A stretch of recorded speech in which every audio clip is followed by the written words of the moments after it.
TNPSC group 4 2022 maths questions பார்க்குறோம். கீழ்கண்ட வரைபடத்தில் எத்தனை முக்கோணங்கள் உள்ளன அப்படின்னு கேட்டிருக்கிறாங்க. இந்த வரைபடத்தில் ஒவ்வொரு நேர்கோடும் இணையிற புள்ளிக்கு ஏதாவது ஒரு நேம் கொடுத்துட்டோம்னா நமக்கு எத்தனை முக்கோணங்கள் இருக்குதுன்னு கவுண்ட் பண்ணுறதுக்கு ஈஸியாக இருக்கும். அப்போ அதுக்கு தகுந்த மாதிரி அந்த முக்கோணத்தில் நாம் ஒவ்வொரு புள்ளிகளுக்கும் நேம் கொடுத்துட்றோம். இந்த இடத்துல ஏன்னு கொடுக்கலாம். அடுத்து பி, சி, டி, இ, எஃப். அடுத்து இங்கே இந்த நேர்கோடுகள் சந்திக்கும் புள்ளியானது ஜி, ஐ. இந்த புள்ளிக்கு ஐன்னு நேம் கொடுக்குறோம். அடுத்து இந்த இடத்துல ஹெச். ஸோ இப்போ இங்கே ஒவ்வொரு முக்கோணத்தையே கவுண்ட் பண்ணிக்கிட்டோம்னா நமக்கு ஈஸியாக இருக்கும். ஏங்கிற புள்ளியை எடுத்துக்கலாம். ஏங்கிற புள்ளியில் என்னென்ன முக்கோணங்கள் அமையுதுன்னு பார்க்கலாம். ஏ என்ற புள்ளியை மையமாக கொண்டு ஏபிஜின்னு ஒரு முக்கோணம் கொடுக்கலாம். அடுத்து ஏஎஃப் ஜின்னு ஒரு முக்கோணம் எழுதலாம். ஏபிடிங்கிறது ஒரு முக்கோணம். ஏஎஃப் ஹெச் அப்படிங்கிறது ஒரு முக்கோணம். அடுத்து ஏபி எஃப் இது ஒரு முக்கோணம். அப்போ ஏவை மையமாக கொண்டு 6 முக்கோணங்கள் நமக்கு வருது. அடுத்து பியை மையமாக கொண்டு எடுத்துக்கலாம். பியை மையமாக கொண்டு எடுக்கிறோம்னா பி டி ஜிங்கிறது ஒரு முக்கோணம். பிசிஐ ஒரு முக்கோணம். பிஎஃப்ஐ அப்படிங்கிறது ஒரு முக்கோணம். பிசிடி ஒரு முக்கோணம். பிசிஎஃப்ங்கிறது ஒரு முக்கோணம். பி புள்ளியை மையமாக வச்சு எடுத்துட்டோம். அடுத்து சி புள்ளியை மையமாக வச்சு பார்க்குறப்ப சிடிஐ, சிடிஹெச் ஒரு முக்கோணம். சிஇஎஃப். டி புள்ளியை மையமாக எடுத்துகிட்டு பார்த்துட்டோம்னா டிஹெச்ஐ ஒரு சிறிய முக்கோணம். அடுத்து எஃப்இ புள்ளியை மையமாக வச்சு நமக்கு எந்த ஒரு முக்கோணமும் இல்லை. அதாவது சிஎஃப்இஎஃப் சின்னு இருக்குது, அது ஆல்ரெடி எழுதிட்டோம். வேறு எஃப் புள்ளியை வச்சு புதுசாக ஒரு முக்கோணம்னு பார்க்குறப்ப எஃப்ஜிஹெச். இப்போ இதெல்லாம் கவுண்ட் பண்ணி பார்க்குறப்ப மொத்தம் 15 முக்கோணங்கள் இருக்குது. இது ஆப்ஷன் டியில் கொடுக்கப்பட்டிருக்கு. ஆப்ஷன் டி 15 முக்கோணங்கள். ரூ. 1500க்கு 3 ஆண்டுகளில் 2 வெவ்வேறு இடங்களில் இருந்து கிடைத்த தனி வட்டிகளின் வித்தியாசம் ₹13.50 எனில் வட்டி வீதங்களின் வித்தியாசம் என்னன்னு கேட்டிருக்கிறாங்க. இதுவும் ஒரு தனி வட்டி கணக்கு தான். அசல் பியோட மதிப்பு 1500ன்னு கொடுக்கப்பட்டிருக்கு. எண்ணானது 3 ஆண்டுகள். 2 வெவ்வேறு வட்டி வீதங்கள் R1 மற்றும் R2. கொடுக்கப்பட்ட மதிப்பானது 2 தனி வட்டிகளின் வித்தியாசம். தனி வட்டிங்கிறது என்னது? Simple interest SI1. 2 வட்டிங்கிறதுனால SI1 SI2ன்னு எடுத்துக்கிறோம். ₹13.50 கொடுக்கப்பட்டிருக்கு. ஃபார்முலாவை பிரதியிடலாம். PNR1 by 100. ரெண்டாவது தனி வட்டி PNR2 by 100. ₹13.50. ரெண்டுலையும் எது பொதுவாக இருக்குது? PN/100 பொதுவாக இருக்குது, வெளியில் எடுத்துடுறோம். ப்ராக்கெட்டில் R1 மைனஸ் R2ன்னு வருது. ₹13.50. அசலோட மதிப்பு P 1500 பெருக்கல் எண்ணானது 3 ஆண்டுகள் பை 100. R1 மைனஸ் R2 ₹13.50க்கு சமம். R1 மைனஸ் R2 வேணும். ₹13.50. வலது பக்கம் போகிறப்ப டினாமினேட்டர் நியூமரேட்டரில் போயிடும். அப்போ 100 மேலே கொண்டு போயிடலாம். நியூமரேட்டரில் இருக்கக்கூடிய 1500 பெருக்கல் 3ங்கிறது கீழே டினாமினேட்டரில் வந்துடுது. 100ஆல் 13.50 பெருக்கிறோம் அப்படின்னா பாயிண்ட் கேன்சல் ஆகிடுது. 2 0வால் பெருக்கிறப்ப 1350 பை 1500 பெருக்கல் 3. 0 கட் பண்ணிடுறோம். இதை கேன்சல் பண்ணுறப்ப 3 5 15 ஒரு 0. இங்கே 2 5 10 மீதி 3 7 5 35. மூணாவது 3 டேபிளில் கேன்சல் பண்ணுறோம். 9 3 27 5 3 30 1 3 3 3 9. கிடைச்சிருக்கக்கூடிய மதிப்பானது 3/10. 3/10 அப்படிங்கிறது R1 minus R2 equal to 0.3. அப்போ இது எந்த ஆப்ஷனில் கொடுக்கப்பட்டிருக்கு? ஆப்ஷன் சியில் 0.3. இரண்டு வட்டி வீதங்களின் வித்தியாசம் 0.3%.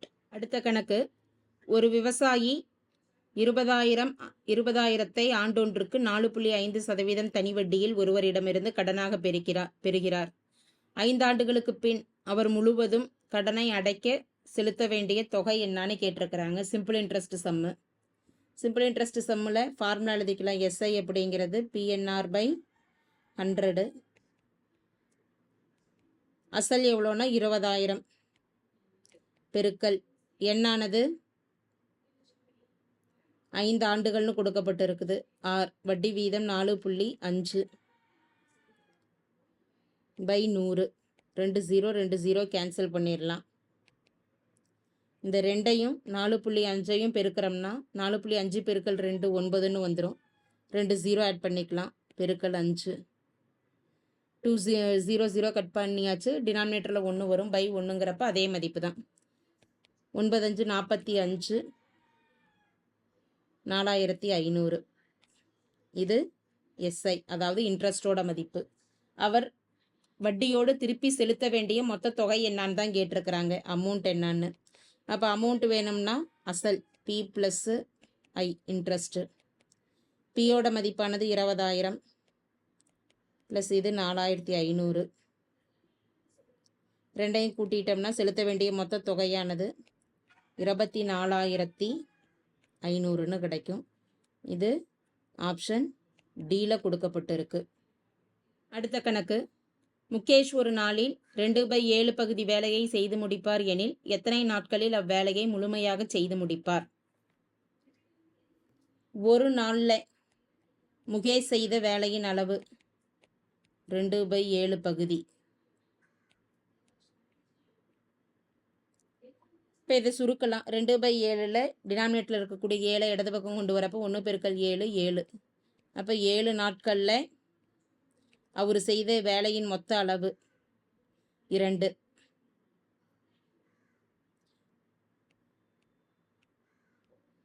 இரண்டு பங்கு வேலையை செஞ்சிருக்கிறாரு. அப்போ ஒரு பங்கு வேலை அப்படின்னா இந்த 2ஐ கீழே கொண்டு வந்துட்டோம்னா 7/2ன்னு வந்துடும். 7/2. இதை சுருக்கலாம். 7/2 சுருக்கிறப்ப அதாவது வகுக்கலாம். 3 2 6 மீதி 1. இப்போ ஒரு பங்கு வேலையை எத்தனை நாட்களில் செஞ்சு முடிப்பார் அப்படின்னா 3 மீதி 1/2. 3 × 1/2 ஆப்ஷன் பியில் கொடுக்கப்பட்டிருக்கு. 3 1/2 நாட்கள். அடுத்த கணக்கு, 100லிருந்து 10ஐ உன்னால் எத்தனை முறை கழிக்க முடியும்? இது ஒரு சிம்பிளான சம் தான். 100லிருந்து முதல் டைம் 10 கழிக்கிறோம். என்ன மதிப்பு? 90ன்னு வரும். இப்போ அடுத்ததான் நம்ம கழிக்கிறோம் அப்படின்னா 90ல் இருந்து தான் நம்மளால் கழிக்க முடியும். 100லேருந்து கழிக்க முடியாது.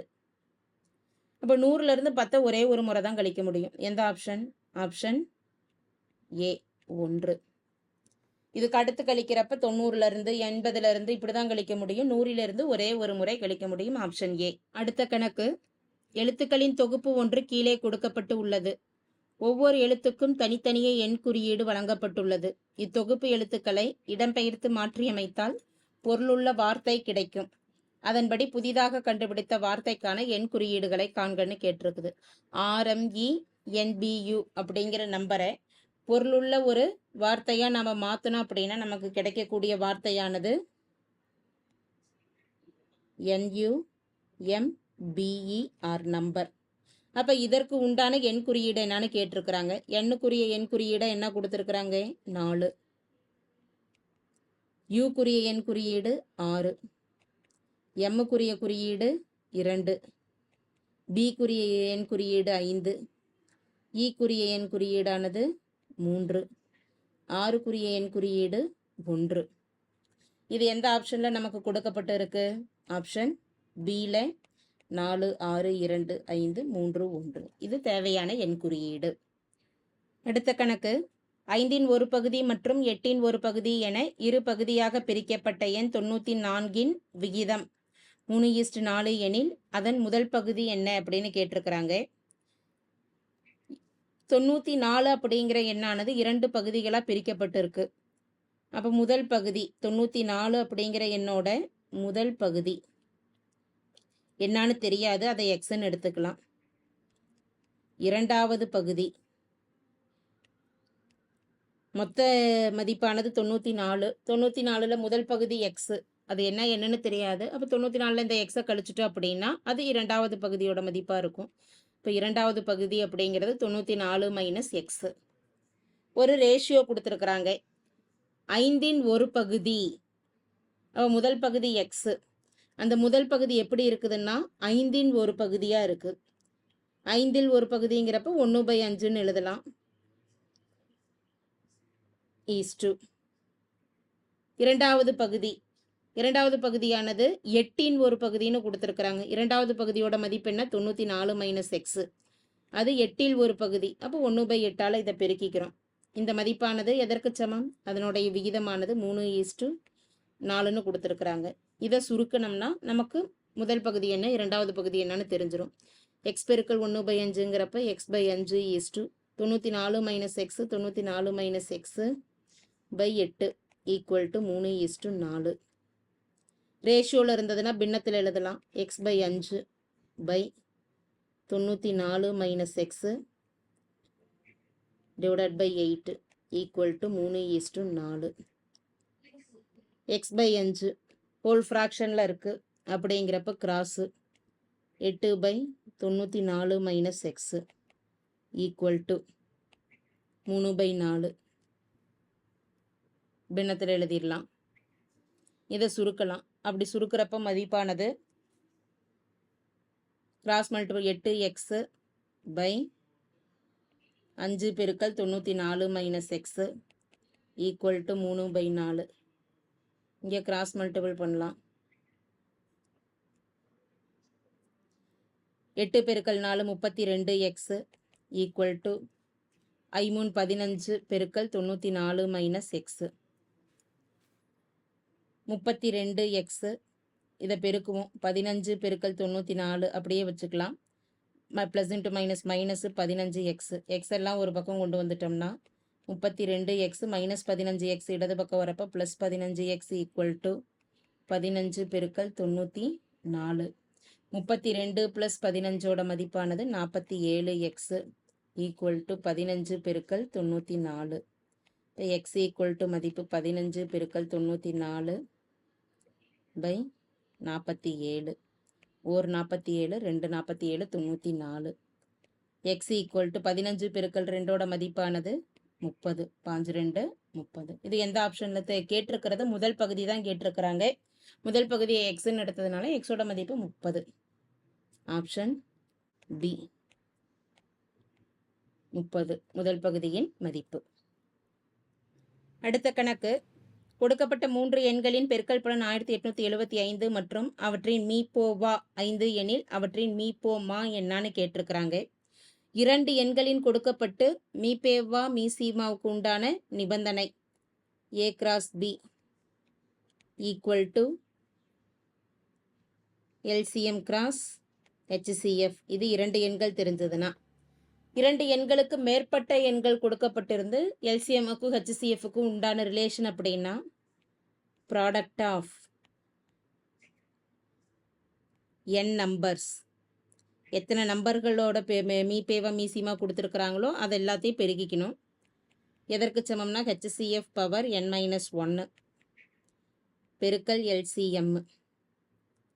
இப்போ இந்த நிபந்தனையில் ப்ராடக்ட் ஆஃப் 3 நம்பர்ஸு என்னென்ன மதிப்பு கொடுக்கப்பட்டு இருக்குது? 1875. அதை எழுதிடுறோம். HCFோட மதிப்பு, அதாவது மீப்போவா மீப்பெரு பொது வகுத்தி 5ன்னு கொடுத்துருக்குறாங்க. எண்ணுங்கிறது எத்தனை எண்களின் பெருக்கல் பலன்? 3 எண்களின் பெருக்கல் பலன்கிறதுனால 3 - 1 கிராஸ் LCM. LCM தெரியாது, அப்போ LCM எழுதிக்கிறோம். 1875 equal to 3 - 1 2 cross LCM. 1875 equal to 5 square 25 பெருக்கல் எல்சிஎம். எல்சிஎம் வேணும் அப்படிங்கிறதுனால அதை மட்டும் வலது பக்கம் வச்சுட்டு 1875 அப்படியே இருக்குது. பெருக்கல்ல இருக்கக்கூடிய 25 இடது பக்கம் வரப்போ வகுத்தல்ல மாறும். ஓர் 25 25. 187ல் பார்த்துட்டோம்னா 7 முறை வரும். 7 முறை அப்படிங்கிறப்ப 175 மீதி 12. 187 மைனஸ் 175ங்கிறப்ப 12. 12 5ஓடு சேர்த்துறப்ப 125. 125ல் 5 முறை வரும். அப்போ மீப்போ மா அப்படிங்கிறது 75 மதிப்பு. ஆப்ஷன் ஏல கொடுக்கப்பட்டிருக்கு. Option A 75. அடுத்த கணக்கு. ஒருவர் ஒரு குறிப்பிட்ட வேலைக்காக பணியமர்த்தப்பட்டார். ஆனால் அவர் சில நாட்கள் வேலைக்கு வராமல் வேலை செய்த நாட்களுக்கான ஊதியமாக ரூ. 1387 பெற்றார். அவர் அனைத்து நாட்களிலும் வேலை செய்திருந்தால் ஊதியமாக ரூ. 1752 பெற்றிருப்பார் எனில் அவர் வேலை செய்த நாட்களை காண்க. இந்த கணக்குக்கு ஹெச்சிஎஃப் கணக்கிட்டு நம்ம ஆன்சர் கொடுக்கலாம்.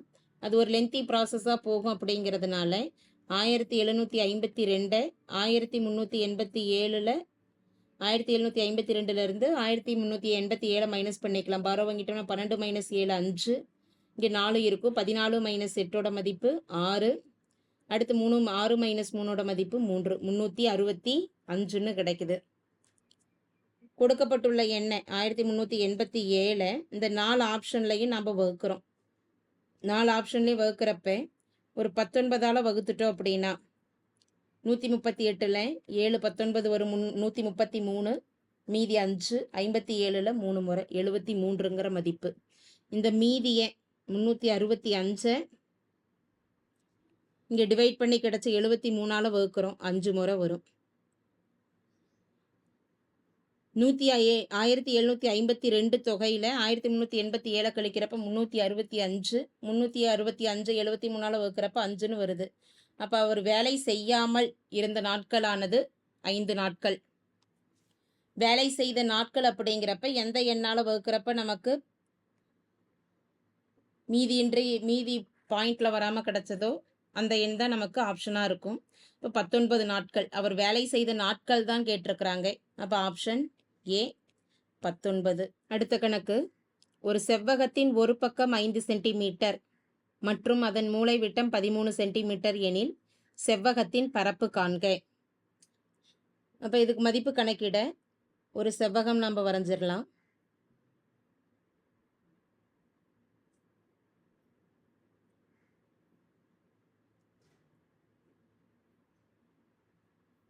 இந்த செவ்வகத்தின் ஒரு பக்கத்தோட மதிப்பு 5 சென்டிமீட்டர். அப்போ இங்கே நம்ம ஒரு 5 சென்டிமீட்டர் கொடுத்துக்கலாம்.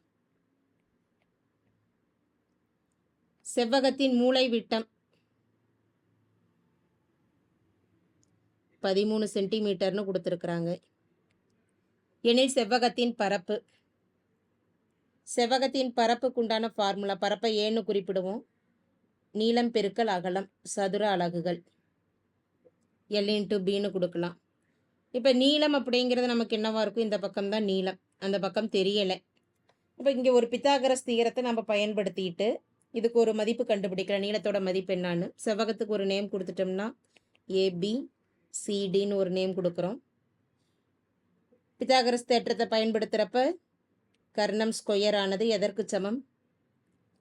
மற்ற இரு பக்கங்களின் வர்க்கங்களின் கூடுதலுக்கு சமம். அப்போ AB ஸ்கொயர் ப்ளஸ் BC ஸ்கொயர்னு கொடுக்கலாம். ஏசியோட மதிப்பு 13 ஸ்கொயர். ஏபி தெரியாது. AB ஸ்கொயர் ப்ளஸ் BC ஆனது 5 ஸ்கொயர். ஏபியை மட்டும் ஒரு பக்கம் வச்சுக்கலாம். 13 ஸ்கொயர் மைனஸ் ப்ளஸ் 5 ஸ்கொயர் இடது பக்கம் வரப்போ மைனஸ் 5 ஸ்கொயர்னு ஆகிடும். 13 பெருக்கல் 13 169. 5 பெருக்கல் 5 25. 169 மைனஸ் 25. AB square 144. இப்போ இதிலிருந்து ஏபியோட மதிப்பு 14 அப்படிங்கிறது எந்த எண்ணோட வர்க்கம்? 12இன் வர்க்கமானது 14. அப்போ செவ்வகத்தின் நீளம் எல்லோட மதிப்பானது 12 சென்டிமீட்டர். செவ்வகத்தின் அகலம் பி ஆனது 5 சென்டிமீட்டர். கேட்டிருக்கிறது நீளம் கேட்கல, பரப்பு என்னான்னு கேட்டிருக்கிறாங்க. இப்போ பரப்பு ஏ ஈக்குவல் டு எல்லோட மதிப்பு 12, 5. 12 பெருக்கல் 5ஓட மதிப்பு 60 சென்டிமீட்டர் ஸ்கொயர். எந்த ஆப்ஷனில் நமக்கு கொடுக்கப்பட்டிருக்கு? 60ங்கிறது option C. Option C 60 centimetre square. அடுத்த கணக்கு, விடுபட்ட எண்ணை கண்டுபிடி. ஒரு தொடர் கொடுத்துருக்குறாங்க. 49, 121, 169. இந்த இடத்துல ஒரு கொஸ்டின் மார்க்கு. அடுத்து 361ன்னு கொடுத்துருக்குறாங்க. இதெல்லாம் பார்த்துட்டோம்னா 49 அப்படிங்கிற 49, 121, 169, 361லாம் பகா எண்ணோட வர்க்கமாக இருக்குது. 49 எப்படி எழுதலான்னா 7 ஸ்கொயர். அதே போல் 121ங்கிறது 11 ஸ்கொயர். 169 13 ஸ்கொயர். 361 அப்படிங்கிறது 19 ஸ்கொயர் 361. அப்போ இந்த இடத்துல தெரியலை. 7, 11, 13, 19 அப்படிங்கிறதெல்லாம் பகா எண்ணின் வர்க்கங்கள். அப்போ இந்த இடத்துல வரக்கூடிய பகா எண் என்ன? நமக்கு 17 இருக்கும். 13க்கு அடுத்து வரக்கூடிய பகா எண் 17. அப்போ 17ன் வர்க்கம், 17ன் வர்க்கம் அப்படின்னா 17 ஸ்கொயர். 17 பெருக்கல் 17 289. எந்த ஆப்ஷனில் இருக்குது? Option C 289. அடுத்த கணக்கு, 3க்கு எதிரான தளத்தில் உள்ள எண் எது? இந்த மாதிரி பகடை கணக்கில் இப்போ எது எது சமமாக இருக்குதுன்னு சமமாக இருக்கிற மதிப்புகளை நம்ம விட்டுறலாம். இது 2. அதே போல் இந்த பகடையில் 2ங்கிற மதிப்பு இருக்குது. 5க்கு சமமாக அடுத்த பகடையில் 5ன்னு ஒரு எண் இருக்குது. அப்போ இந்த 2 எண்கள் சமமாக இருக்கிறதுனால மீதி இருக்கக்கூடிய 3, 4ம் பார்த்துட்டோம்னா 3க்கு எதிரான தளத்தில் உள்ள எண் எதுன்னு கேட்டிருக்கிறாங்க. அப்போ 3க்கு எதிர்பக்கமாக 4ம், இரண்டாவது பகடையில் இருக்கிற 4க்கு எதிர்பக்கமாக 3ம் தான் நமக்கு இருக்கும். மீதி 2 மதிப்புகளும் சமமாக இருக்குது. இப்போ 3ன் எதிர்பக்கம் அப்படிங்கிறப்ப 4. Option B 3ன் எதிர்பக்கம் 4. 4ன் எதிர்பக்கம்னு கேட்டாங்கன்னா 3ன்னு எழுதிடலாம்.